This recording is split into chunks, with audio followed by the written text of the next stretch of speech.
It is used to add or modify quilted stitching line. Left-click pattern line. Line turns green. Left-click start point and end point to display quilt dialog. Set type. Have cross and single.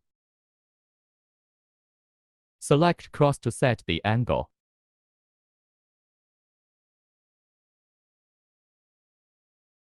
Set line type and curve type.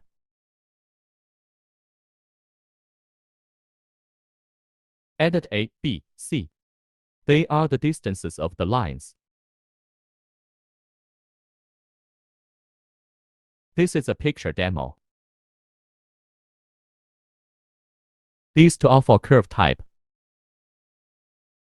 Height and length. Click OK to finish.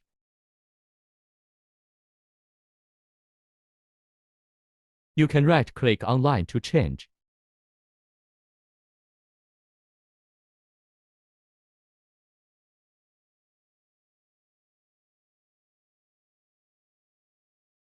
Use eraser to delete.